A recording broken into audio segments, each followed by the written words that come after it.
Me llamo Valeria Ríos, aunque aquí, en este pueblo perdido de Montana, donde el gobierno de Estados Unidos me esconde bajo un manto de nieve y anonimato, todos me conocen como Sarah Miller. Tengo 38 años. Durante una década fui la primera dama del Cártel del Golfo, la esposa trofeo de Ricardo Fuentes, el hombre al que la prensa y la DEA apodan El Ojo. Viví en una jaula de oro, desfilando en fiestas con vestidos de diseñador y joyas que valían más que la vida de los hombres que morían para pagarlas. Esa es la historia que todos conocen, la que se contó en mi juicio, la que los periodistas repiten como loros, la mentira que me mantuvo viva para ser extraditada y encerrada en este limbo de suburbio. Ahora, desde esta casa anónima, con ventanas que no se abren del todo y un silencio que grita más que cualquier balacera, he decidido contar la verdad. No busco perdón, porque para gente como yo no existe. El perdón es una moneda que perdió su valor en el momento en que apreté un gatillo por primera vez. Lo hago porque el monstruo que ayudé a crear sigue ahí fuera, más poderoso que nunca, moviendo los hilos desde las sombras que yo misma le tejí. Y el mundo necesita saber quién aprieta el gatillo de verdad. La prensa, los federales, todos creen que Ricardo es un genio del mal, un estratega implacable, un Napoleón del narcotráfico. Es una pendejada monumental. Ricardo es un animal paranoico con un instinto de supervivencia brutal, sí, pero su imperio no se construyó sobre su inteligencia. Se construyó sobre la mía y sobre la sangre de mujeres. Todo lo que creen saber sobre El Ojo es una fachada, un teatro de terror para mantener a raya a los perros. Él era la cara, el puño, la bestia que mostraban a los enemigos para que temblaran. Pero yo era el cerebro. Yo era el veneno silencioso que se infiltraba en las camas de sus rivales, en las oficinas de los políticos y en las vidas de los jueces. Fui la esposa trofeo de un narco, sí. Y confieso, yo manejaba la red de sicarias que lo protegía. Un ejército de mujeres invisibles, un escuadrón de la muerte con tacones y perfume caro que no solo eliminaba a sus enemigos, sino también, y sobre todo, a sus amantes. Seguramente se preguntan cómo una mujer, una chica de buena familia de San Pedro Garza García, la zona más rica y blindada de México, termina convertida en esto. Cómo pasé de las aulas de la universidad, estudiando historia del arte, a contar fajos de billetes manchados de sangre y a decidir quién vivía y quién moría. La respuesta no es tan simple como la codicia. No fue por la lana, no al principio. No fue por el poder, que es una droga aún más adictiva que la cocaína que vendíamos. Fue por algo mucho más primario, más visceral, la venganza. Mi padre, Alberto Ríos, era un hombre de otra época. Un ingeniero civil que creía en el trabajo duro, en la honestidad, en la palabra dada. Construyó su empresa desde cero, ladrillo a ladrillo, y se negaba a aceptar la nueva realidad del país. Se negó a pagar piso a la escoria que se sentía dueña de Monterrey. No voy a alimentar a las ratas que se comen a mi país, decía en la cena, con una convicción que hoy me parece suicida. Creyó en la ley, en la decencia, en un México que ya no existía más que en sus recuerdos. Una noche de martes, 2 camionetas Suburban sin placas le cerraron el paso saliendo de su oficina. Lo levantaron. Lo supimos porque su secretaria lo vio todo, temblando detrás de una persiana. Durante 3 días vivimos en un infierno de silencio, de llamadas sin respuesta, de súplicas a una policía que nos trataba con una mezcla de lástima y fastidio. Lo encontramos el viernes, o lo que quedaba de él, abandonado en un terreno baldío en Apodaca, con un mensaje clavado en el pecho.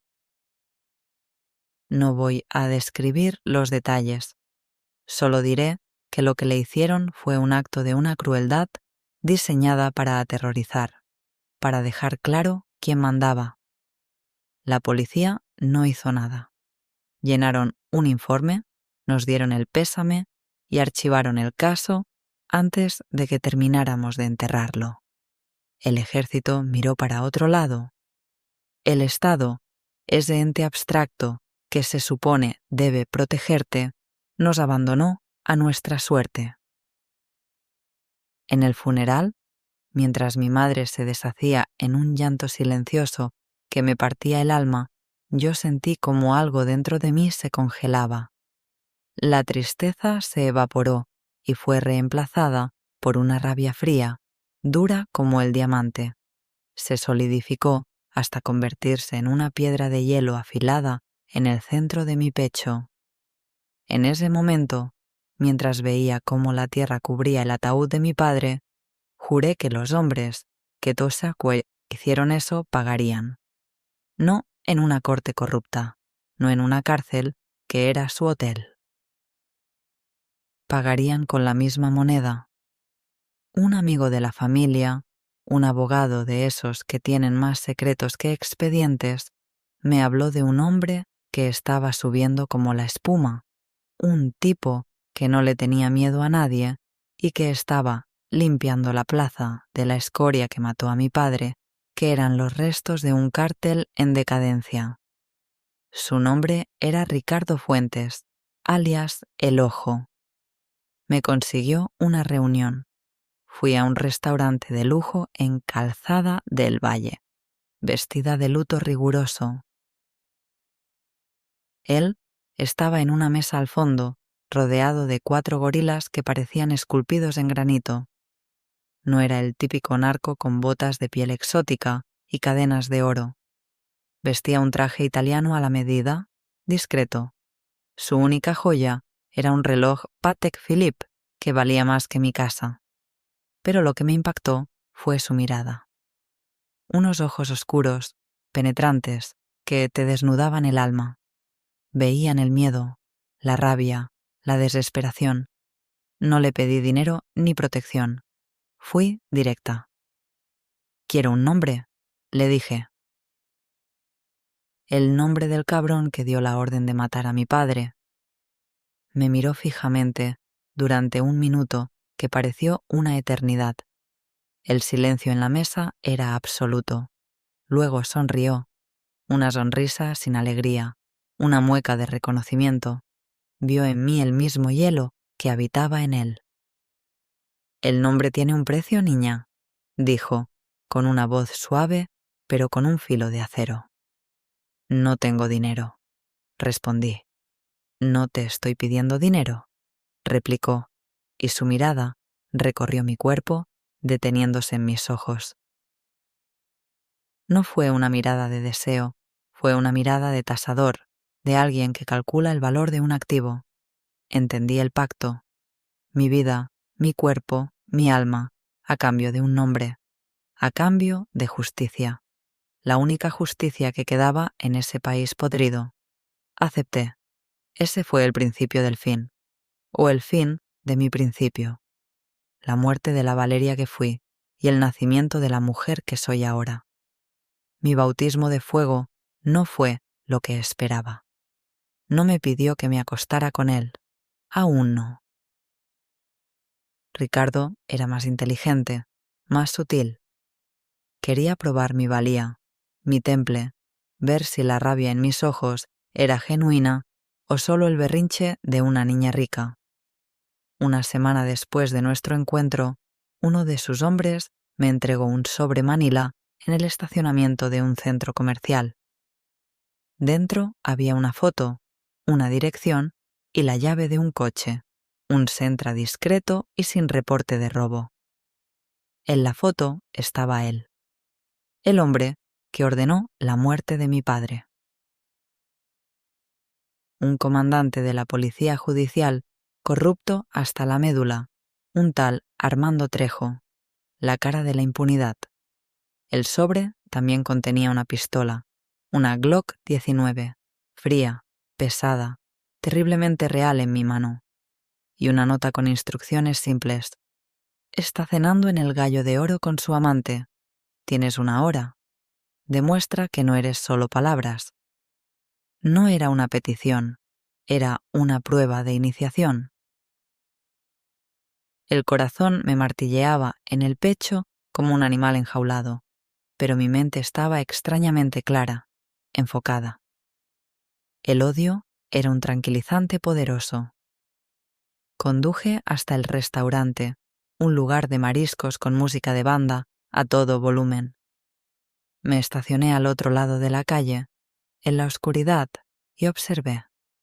Lo vi a través de la ventana, riendo a carcajadas, bebiendo tequila con una mujer mucho más joven. La risa de ese hombre era una profanación, un insulto a la memoria de mi padre, a las lágrimas de mi madre. Esperé. No sentí miedo, ni náuseas, solo un frío propósito, una certeza absoluta. Cuando salió, casi una hora después, tambaleándose un poco, caminando solo hacia su camioneta, salí del coche. Caminé hacia él con paso firme, con la pistola oculta en la bolsa de mi abrigo. Me vio, pero no me prestó atención. Para él, yo era solo una mujer, parte del paisaje, invisible. «Comandante Trejo», dije. Mi voz sonó extraña, ajena. Se giró, sorprendido de que una desconocida supiera su nombre, y en sus ojos vi un destello de reconocimiento. Había visto mi foto en los periódicos junto a la noticia de mi padre. Luego, el pánico. Vio el cañón de la pistola asomando de mi bolso. No le di tiempo a reaccionar, a sacar su arma, a gritar. 2 disparos. Secos, precisos. El silenciador que venía en el sobre hizo que sonaran como un par de tosidos secos. Uno en el pecho, que lo hizo tambalearse hacia atrás, otro en la cabeza, que apagó la luz de sus ojos para siempre. Cayó como un saco de papas junto a su lujosa camioneta. No hubo gritos, no hubo caos. La música del restaurante ahogó el sonido. Me di la vuelta, regresé al coche con la misma calma con la que había llegado y me fui. Conduje sin rumbo durante un rato hasta que llegué al puente atirantado.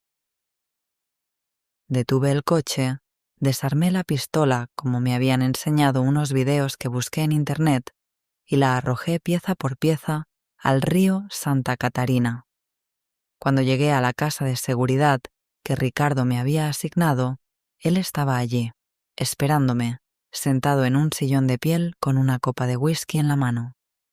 No me preguntó nada, solo me miró a los ojos, buscando una señal de duda, de arrepentimiento. No la encontró. «Bienvenida al negocio», dijo, entregándome una copa. En ese momento supe que ya no había vuelta atrás. No solo había matado a un hombre, había matado a la antigua Valeria Ríos, y en su lugar había nacido otra cosa, una criatura de la noche, forjada en el odio y la pérdida. Me había convertido en una de ellos. Había pasado la prueba. Mi verdadero rol en la organización se reveló unos meses después. Ya era oficialmente la mujer de Ricardo. Vivía en su fortaleza, una mansión amurallada en Chipinque, con más cámaras que un estudio de televisión y guardias armados hasta los dientes. Para el mundo exterior, para su familia, para los otros miembros del cártel, yo era su adorno, la prueba de su éxito, la chica bonita y educada que lo acompañaba a las fiestas. Pero en la intimidad, las cosas eran diferentes. Una noche, después de una cena con un gobernador corrupto, me llevó a su oficina, una habitación blindada en el sótano a la que casi nadie tenía acceso. En las paredes no había cuadros de arte, sino docenas de pantallas que mostraban en tiempo real imágenes de cámaras de seguridad de toda la ciudad, calles, hoteles, restaurantes, oficinas gubernamentales. Era el ojo de Dios de un Dios oscuro. «Mira, Valeria», dijo con un barrido de su mano, «el poder no está en las armas ni en la droga. Esos son solo medios. El verdadero poder es la información. El que sabe, gana. El que sabe primero, aniquila». Me explicó su filosofía, la que lo había llevado a la cima. Los hombres eran predecibles. Se movían por ego, por codicia, por lujuria. Eran fáciles de leer, de comprar, de matar. Sus debilidades estaban a la vista de todos. Pero las mujeres... las mujeres eran el arma secreta perfecta. «Nadie sospecha de una mujer», me dijo, sus ojos brillando con una intensidad febril. Una esposa despechada que quiere vengarse de su marido infiel, una secretaria ambiciosa que odia a su jefe, una amante celosa a la que le prometieron el mundo, una madre soltera desesperada por pagar las medicinas de su hijo. Son invisibles para mis enemigos. Son la llave para entrar en sus casas, en sus camas, en sus cabezas. Ahí fue cuando lo entendí. Él no me quería solo como su mujer, me quería como su generala.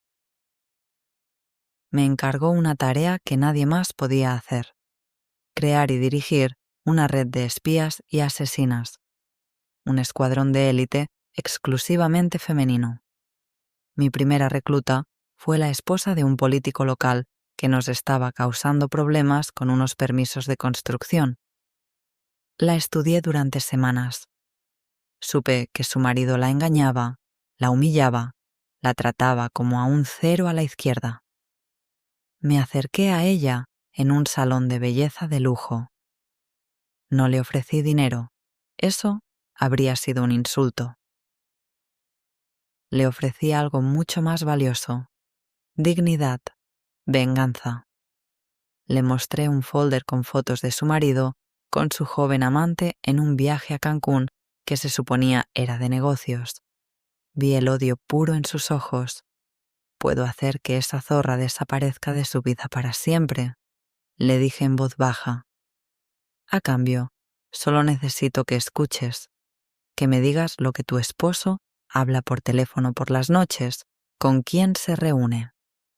Aceptó sin dudarlo. Se convirtió en nuestra mejor informante. Su información nos permitió anticipar una redada federal y salvar un cargamento de 2 toneladas de cocaína.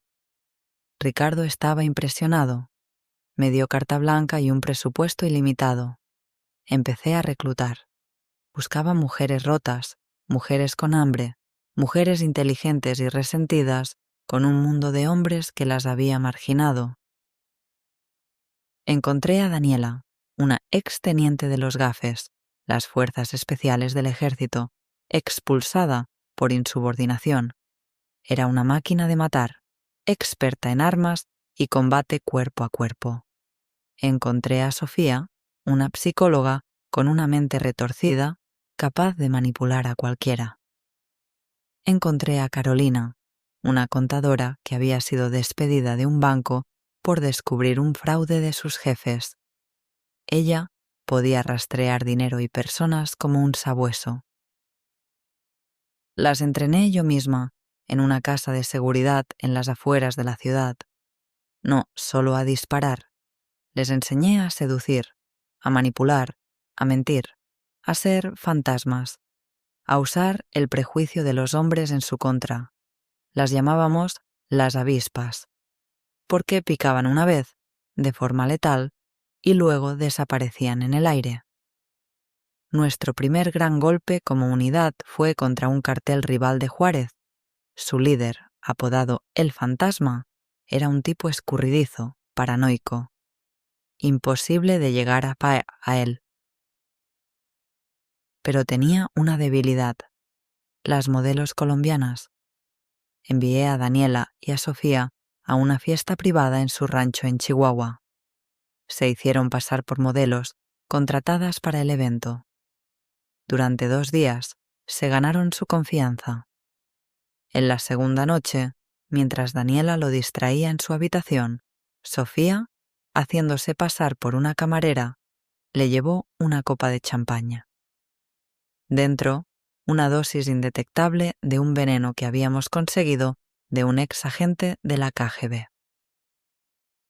Muerte por paro cardíaco en menos de 10 minutos. Limpio, silencioso. El forense dictaminó un infarto fulminante, probablemente por el exceso de drogas y alcohol. Su organización, sin su líder, se desmoronó en semanas. Nos apoderamos de su plaza sin disparar un solo tiro. Me convertí en la dama, la patrona en la sombra. Nadie en el cártel, salvo Ricardo y su círculo más cercano, sabía quién era yo ni lo que hacía. Para los sicarios y los halcones, yo era solo la mujer del jefe. Una muñeca bonita que no se ensuciaba las manos, y esa invisibilidad era mi mayor poder. Pero mi trabajo más importante, el más sucio, el que me carcomía por dentro en las noches de insomnio, era proteger a Ricardo de sí mismo. Su otra gran debilidad, además de la paranoia, eran las mujeres. Le gustaban jóvenes, impresionables, vulnerables.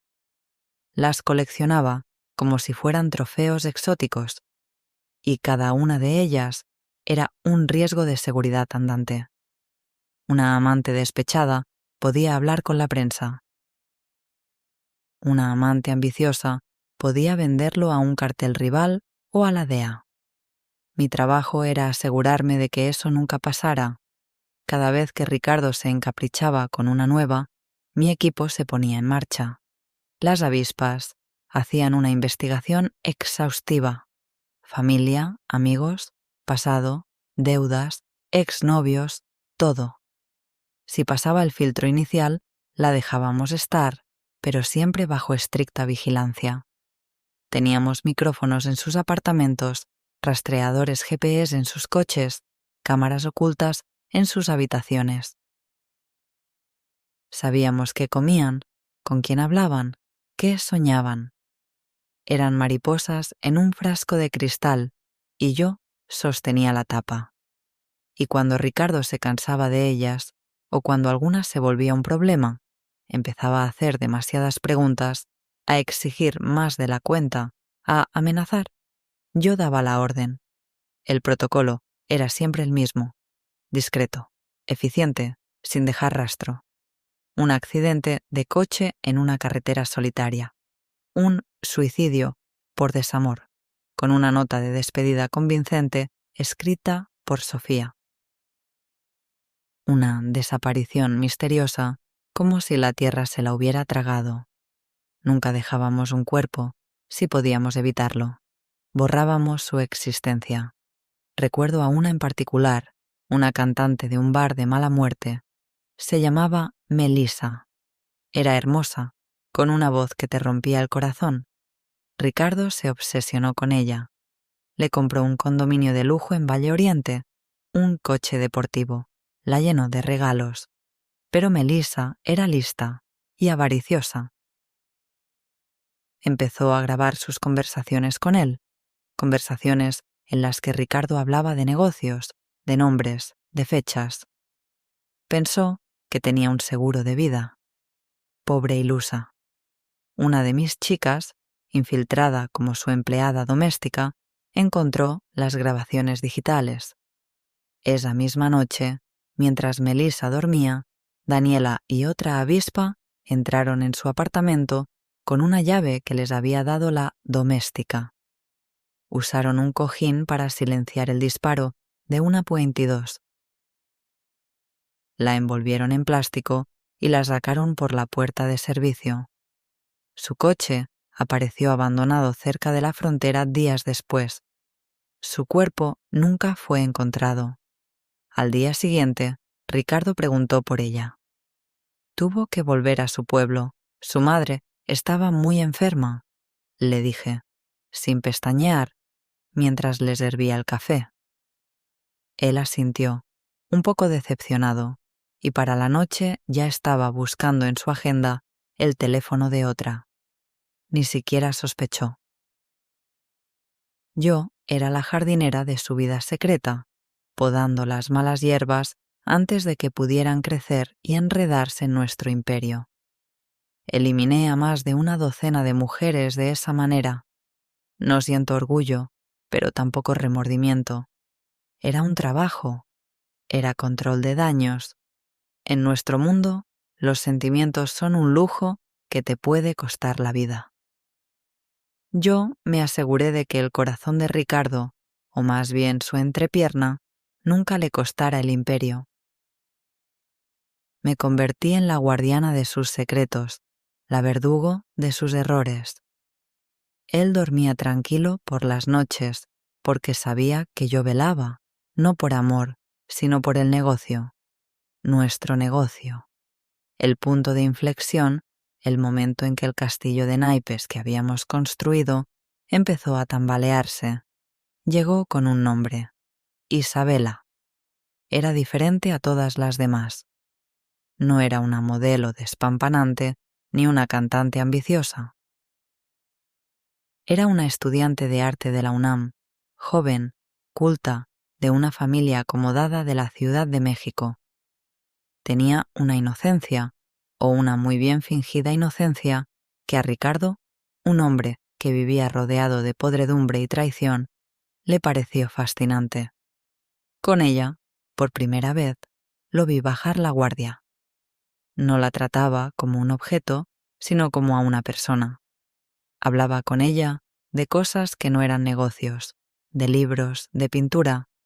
La llevaba a museos, a exposiciones. Empezó a cometer errores. Errores de principiante que me ponían los pelos de punta. La llevaba a reuniones a las que no debía. Hablaba por teléfono con ella desde lugares que no eran seguros. Se estaba volviendo descuidado. Se estaba enamorando. Y eso, en nuestro mundo, es una sentencia de muerte. Activé mi protocolo de inmediato. Puse a mis mejores chicas a investigar a Isabela a fondo. Y lo que descubrimos me heló la sangre. Su padre no era un simple empresario textil, como ella decía.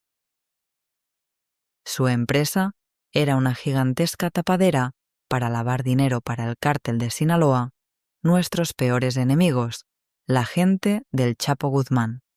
Y lo peor, el hermano de Isabela, que se suponía estudiaba en el extranjero, era en realidad un sicario de alto rango bajo las órdenes directas de Dámaso López, el licenciado.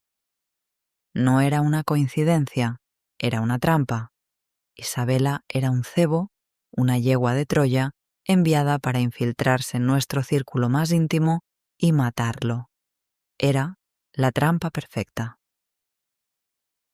Fui a ver a Ricardo con las pruebas. Un dossier completo con fotos, grabaciones de sus llamadas con su hermano, registros financieros que conectaban la empresa de su padre con Sinaloa. Le mostré todo, extendiéndolo sobre su escritorio de caoba. Es una trampa, Ricardo. Te van a matar. Esta mujer es una asesina. Le dije. Mi voz era un susurro helado. Pero estaba ciego, sordo. El amor, o lo que él creía que era amor, lo había vuelto estúpido. Se negó a creerme. «Son mentiras», gritó, su rostro enrojecido por la furia.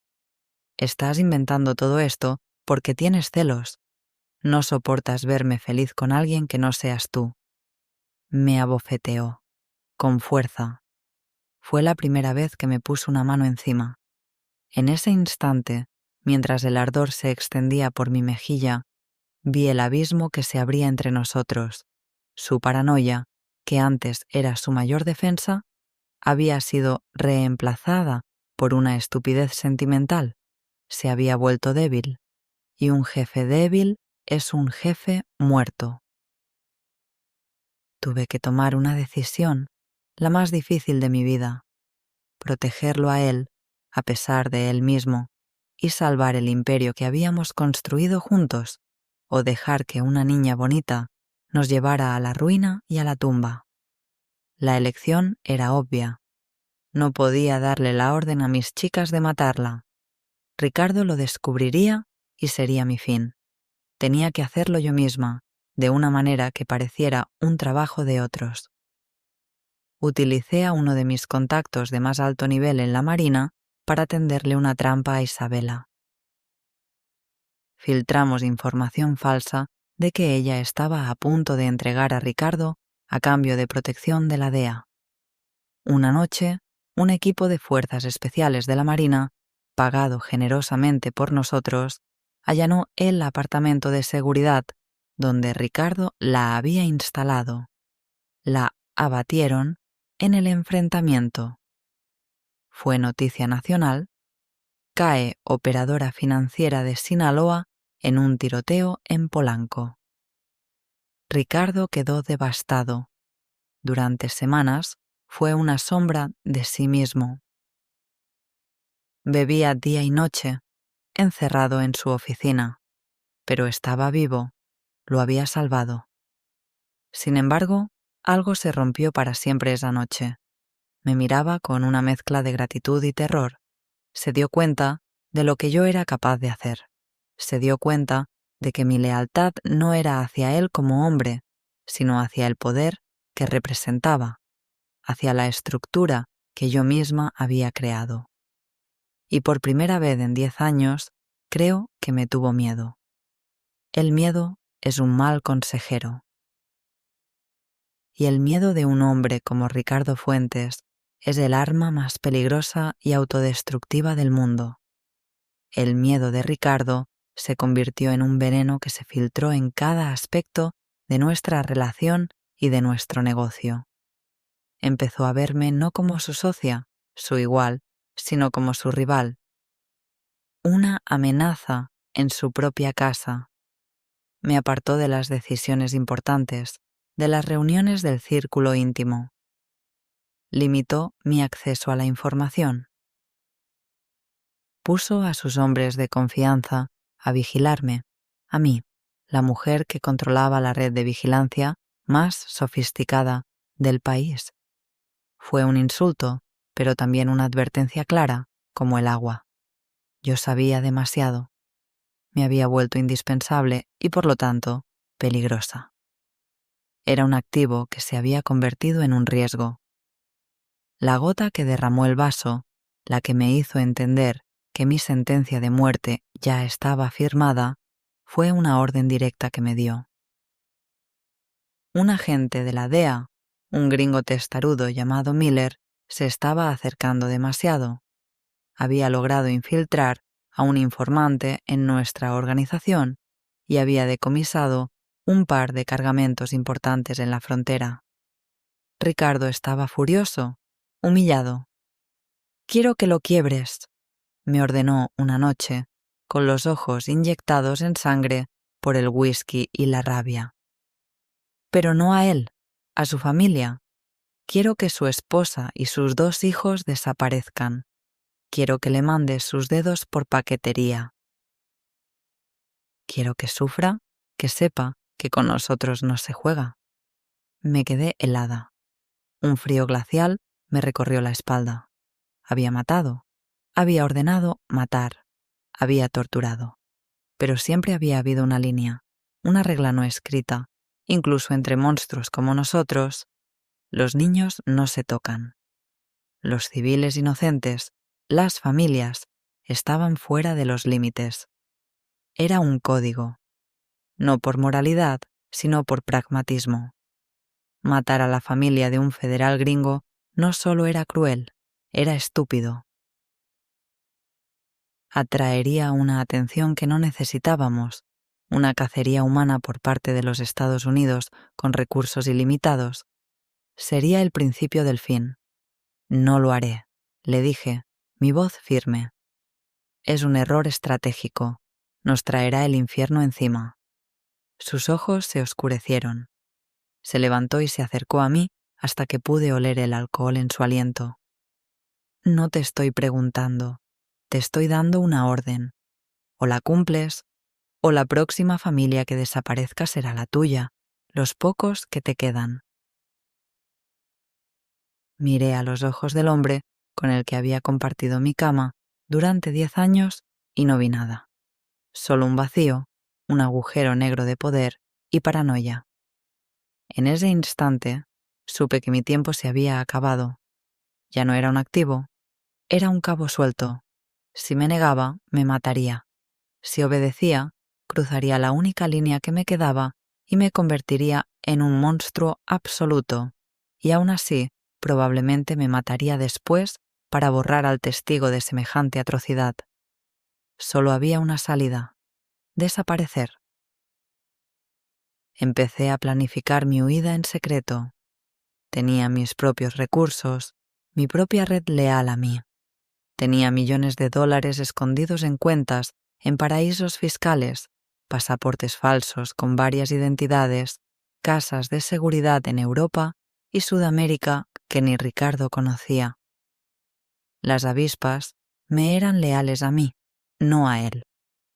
Yo las había creado, las había protegido.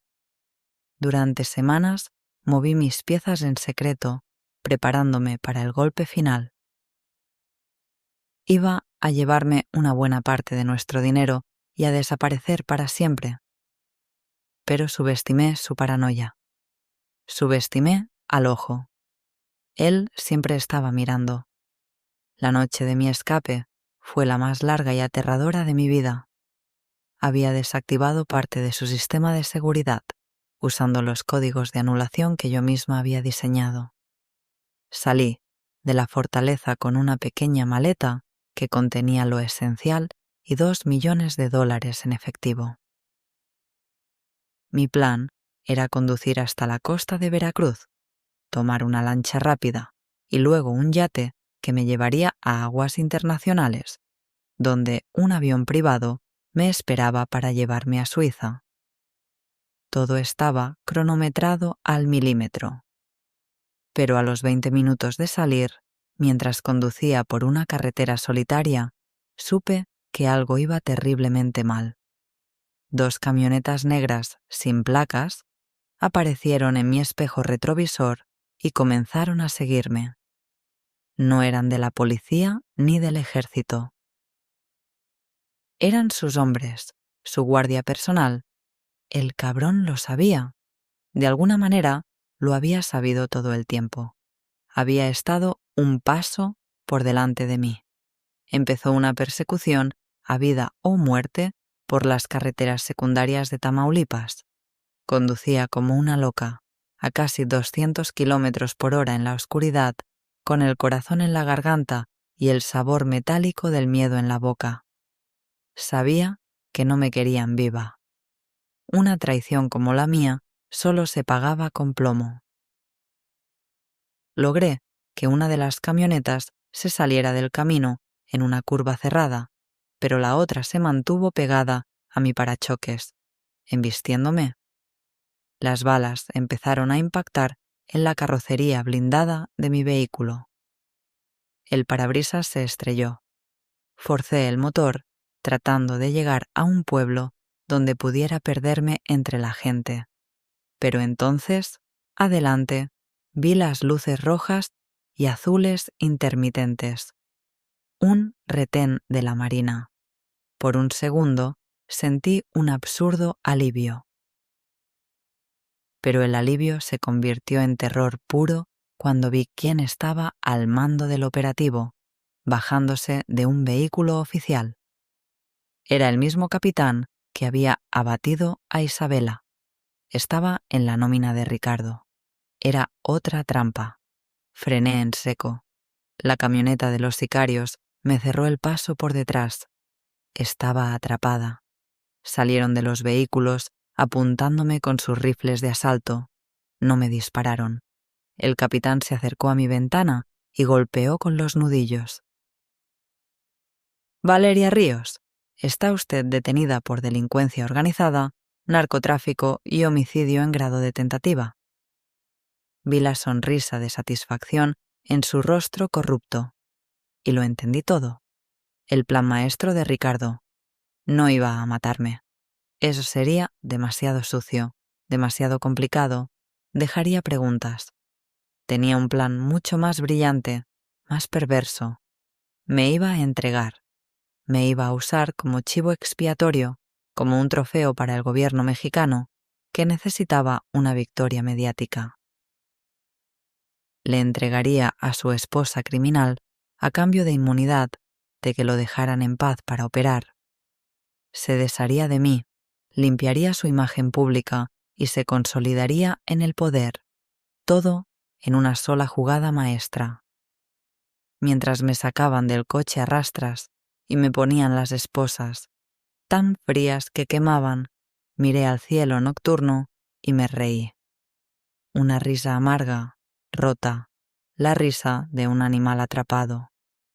El ojo me había ganado. La maestra estratega había sido superada por el animal paranoico al que había ayudado a crear. Me habían cazado. Y el cazador era el hombre que había dormido a mi lado durante una década. Y aquí estoy, lejos de las mansiones, de la sangre y del poder. En una casita prefabricada en medio de la nada, donde el único sonido es el del viento aullando entre los pinos. Los federales gringos me llaman su testigo estrella. Después de que México me sentenciara a una pena ridícula, negociaron mi extradición. A cambio de una nueva identidad y esta vida enjaulada, les di todo: rutas, nombres, cuentas bancarias, políticos en nómina, jueces corruptos. Les di suficiente para desmantelar la mitad del cártel. A cambio, me dieron una nueva vida. Una vida vacía, en una jaula diferente, pero jaula al fin y al cabo. ¿Por qué hablo ahora? ¿Por qué contar todo esto, arriesgándome a que me encuentren? No es por redención. El infierno que me espera no se apaga con confesiones. Lo hago porque mi testimonio, todo lo que les di, al final no sirvió de nada. Ricardo sigue libre. Sacrificó a algunos de sus lugartenientes, entregó algunas rutas secundarias, pero él sigue intocable. Ahora es más poderoso que antes. Se reinventó. Ya no es un narco a ojos del público. Ahora es un empresario respetado, con inversiones en el sector inmobiliario y energético. Se codea con políticos y sale en las revistas de sociedad. ¿El mundo se tragó su mentira? La historia del hombre de negocios, cuya esposa resultó ser una psicópata asesina que manejaba sus negocios sucios a sus espaldas. Él es la víctima. Yo soy el monstruo. Mi confesión es mi última bala, mi último acto de desafío. Quiero que el mundo sepa que el diablo no siempre lleva cuernos y un tridente. A veces lleva un traje de Armani, te sonríe y te promete el mundo, mientras te clava un cuchillo por la espalda. Para todas las chicas jóvenes de México, de Colombia, de cualquier lugar, que ven esta vida como algo glamuroso, que sueñan con el dinero fácil, los lujos y el poder que ven en las series de televisión, escuchen mis palabras. Esta vida no es una película. No hay final feliz. Es un pacto con la oscuridad en el que siempre, siempre pierdes tu alma. El poder es una ilusión. El dinero se convierte en cenizas. Y el amor es solo una bala esperando el momento oportuno para atravesarte el corazón. Yo lo tenía todo y lo perdí todo. Estoy sentada en esta caja de silencio a miles de kilómetros de mi hogar, viendo caer una nieve que no siento. Mi vida, la que conocía, ha terminado. Pero antes de que el silencio me devore por completo, tenía que contar la verdad. No por mí, sino para que sepan que el verdadero monstruo sigue ahí fuera, reinando sobre un imperio que yo le ayudé a construir. Y si alguna vez esta vida les parece atractiva, si el brillo del oro del narco los ciega, recuerden mi voz desde esta tumba en vida. De aquí, de este mundo, no hay salida, nunca la hay.